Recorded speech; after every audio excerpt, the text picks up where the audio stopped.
Picture this, it's 1895 in Newport, Rhode Island. Two massive palaces sit within view of each other on the cliffs overlooking the Atlantic. One is Marble House, 500,000 cubic feet of marble walls covered in 22-carat gold leaf.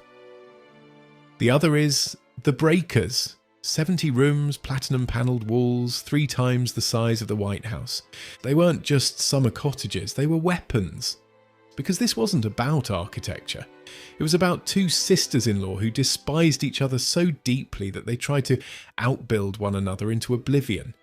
And by the time the dust settled, they'd helped bleed one of the greatest fortunes in American history. This is the story of Alice and Alva Vanderbilt and the Newport mansion war that nobody could win. It all began with Cornelius Vanderbilt, the Commodore. He started with a $100 loan from his mother in 1810. By the time he died in 1877, he'd built a shipping and railroad empire worth $100 million. That's roughly $215 billion in today's currency. He controlled 5% of all the money circulating in the United States. His son, William Henry Vanderbilt, doubled it in just 8 years. By the 1880s, the Vanderbilts were the richest family in America, and it wasn't even close. But here's the thing about money. It makes you a target, especially when you're new money trying to crash the party of old money New York society. By the 1880s, the Vanderbilt Fortune was being split among William Henry's children. The two brothers at the centre of our Newport drama were Cornelius Vanderbilt II. He was the eldest son, the serious one, the responsible heir. He became president of the New York Central Railroad. He inherited $70 million. He was a devout Episcopalian who started his career as a bank clerk on $50 a year. Then, William Kissam Vanderbilt, known as Willie K. He was Cornelius's younger brother. He was more social, less interested in business, and married to the most ambitious woman in New York. The brothers got along fine. Their wives, that's another story. Enter Alice Claypool Vanderbilt. She married Cornelius II in 1867. She was old money respectable, pious, proper to the point of being insufferable. Alice was so snobbish she refused to speak to her own chauffeurs. She saw herself as the rightful queen of New York society, cultured, dignified, above reproach. And then there was Alva. Alva Erskine Smith was born in 1853 in Mobile, Alabama. Her father, Murray Forbes Smith, was a successful cotton merchant and planter in Mobile. Alva grew up with money but lost it all when her father's business collapsed and her mother died. By age 17, she was nearly penniless, so she did what ambitious young women did in the Gilded Age. She moved to New York and married a Vanderbilt. Alva was smart, ruthless and hungry. She'd clawed her way back to wealth, and she was determined to force New York society to acknowledge her. She couldn't rely on her looks. By all accounts, she was plain. So she relied on her wit, her confidence, and her willingness to spend obscene amounts of money. In 1883, Alva threw the Vanderbilt ball at her new Fifth Avenue mansion, the Petit Chateau. She invited 1,000 people, spent $250,000, about $6 million today, and finally forced Caroline Astor, the gatekeeper of New York's elite 400, to recognise the Vanderbilts as equals. It was Alva's crowning triumph. But Alice showed up to that ball in a dress that stole the show, the electric light costume, designed by Charles Frederick Worth with a working battery-powered torch. The press went absolutely wild for Alice, not Alva. That night a rivalry was born. By the 1890s, Newport, Rhode Island had become the summer playground for America's wealthiest families. The season lasted just 6 weeks, but during those 6 weeks you needed 90 different gowns. You couldn't wear the same dress twice. It was absurd, performative, and the Vanderbilts were all in. Alva decided to build a summer cottage that would make every other mansion in Newport look like a garden shed. She hired Richard Morris Hunt, the same architect who designed her Petit Chateau, and gave him an unlimited budget. The result was Marble House. It took 4 years to build, hidden behind high walls so no one could see what was coming. When it was unveiled in 1892, it was unrivaled. More than 500,000 cubic feet of marble. a gold room with walls covered in 22-carat gold leaf where guests danced until dawn, bronze entrance gates weighing 10 tons, a dining room modelled after Versailles. The whole thing cost $11 million, about $260 million today. William Kissam Vanderbilt gave it to Alva as a 39th birthday present. Marble House was built next door to Caroline Astor's Beechwood. It was a power move. Alva had forced Astor to acknowledge her, and now she was literally living in her shadow. Except Alva's house was much bigger. Cornelius and Alice Vanderbilt had already been living in a lovely Queen Anne-style cottage in Newport called the Breakers. They'd bought it in 1885 from tobacco magnate Pierre Lorillard for $450,000, about $13.5 million today. It was considered unquestionably the most magnificent estate in Newport. And then, in November 1892, the same year Alva unveiled Marble House, the Breakers burned to the ground. A fire started in the kitchen and gutted the entire thing. Convenient timing? Who knows? But the result was clear. Alice was not about to be outshone by her sister-in-law. So Cornelius and Alice hired the same architect, Richard Morris Hunt, playing both sides, and told him to build them a palace, not a cottage, a palace. Hunt delivered. The new Breakers took 2 years to build and cost at least $7 million, about $220 million today. It was overwhelming. It had 138,300 square feet, 70 rooms across 5 stories, a 50-foot-high great hall with a trompe-l'oeil sky painted on the ceiling, a morning room with walls plated in platinum, a music room with gilded ceilings, a 34-person dining room, a billiards room modelled after Roman baths, and 33 rooms just for servants. Cornelius was so paranoid about another fire that he insisted the entire structure be built of masonry and steel trusses, no wood.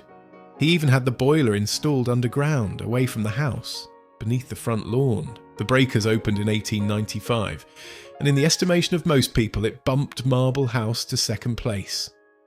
Alice had won. Here's the thing about building a 70-room palace: you have to maintain it. And when you're married to a woman obsessed with outshining her sister-in-law, the spending never stops. Cornelius II was the responsible one, remember? The guy who started as a bank clerk. He ran the New York Central Railroad, one of the most demanding jobs in America. And then he came home to Alice, who was locked in mortal combat with Alva over who had the grander house, the more expensive parties, the better everything. The pressure was crushing. In 1896, Cornelius suffered a massive stroke. He was only 52. He partially recovered, but he was never the same. He was partially paralysed, his speech affected, but the spending didn't stop. Alice kept running both households, the Breakers in Newport and their 137-room mansion on Fifth Avenue in New York, which, by the way, was the largest private residence ever built in Manhattan. 3 years later, in 1899, Cornelius had another stroke. This one killed him. He was 55 years old. The man who'd inherited $70 million and worked himself to death left Alice with a $7 million trust fund to maintain 2 massive homes. $7 million sounds like a lot. It wasn't. By the 1920s, property taxes on the Breakers alone were $83,000 a year. The house required 33 indoor servants and 25 outdoor servants just to keep it running. The boilers consumed 150 tons of coal annually. Maintaining both homes was eating Alice alive financially. Alice sold the Fifth Avenue mansion in 1926. It was demolished a year later. She died in 1934 at age 89, having outlived her husband by 35 years. She left the Breakers to her youngest daughter Gladys, who inherited it as more of a liability than a gift. Gladys opened the house to the public in 1948, leasing it to the Preservation Society of Newport County for $1 a year. In 1972, her heirs sold it outright. The last Vanderbilt descendant moved out of the Breakers in 2018. The house that was built to prove Alice's superiority became her prison. Alva didn't fare much better, but her downfall was entirely of her own making. While Cornelius was literally working himself to death trying to keep up with Alice's spending, William Kissam Vanderbilt had a different problem. He was married to Alva. Alva was relentless. She'd conquered Mrs. Astor. She'd built Marble House. But it wasn't enough. Nothing was ever enough. She had to be the most important woman in Newport, the most important woman in New York, the most important woman. Period. And William? He started looking for comfort elsewhere. In March 1895, just as The Breakers was being completed and Alice was about to claim victory, Alva did the unthinkable. She divorced William, who went on to remarry his mistress. Divorce was scandalous. It simply wasn't done among people of their class, but Alva discovered William had been cheating on her and she refused to tolerate it. She kept Marble House. It had been a gift, after all, and walked away from the marriage with her head held high. Was William's affair the reason for the divorce? Sure, but let's be honest, being married to Alva Vanderbilt couldn't have been easy. The woman who'd spent years socially climbing, throwing million-dollar parties and trying to destroy her sister-in-law's reputation wasn't exactly a peaceful presence at home. In 1896, she married Oliver Hazard Perry Belmont, another millionaire.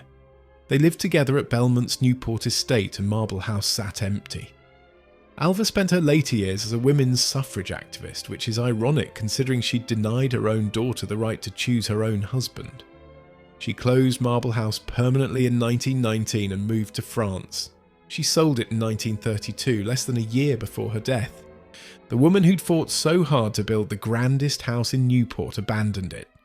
Both brothers inherited massive fortunes, both married ambitious women. Within 30 years of Cornelius Vanderbilt's death in 1877, no member of the Vanderbilt family was among the richest people in America. Within 50 years, the fortune was gone. In 1973, 120 Vanderbilt descendants gathered for a family reunion at Vanderbilt University. Not one of them was a millionaire. What happened? The Commodore left most of his fortune to one son. That son split it among his children. Each generation divided it further until there was nothing left. Extravagant spending. The mansions, yachts, parties, art collections. The Vanderbilts spent like the money would never run out. It did. By the time Gloria Vanderbilt inherited her share, it was already diminished.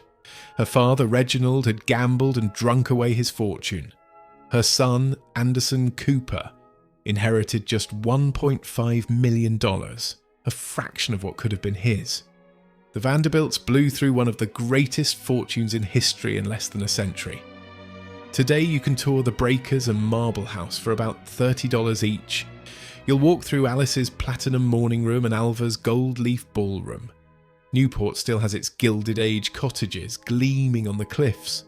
But the families who built them? They're just names on plaques now, ghosts in someone else's house. So what do you think? Would you rather have lived in the Breakers or Marble House? Drop your thoughts in the comments. If you enjoyed this dive into Gilded Age excess and family rivalry, hit that like button and subscribe. Thanks for watching.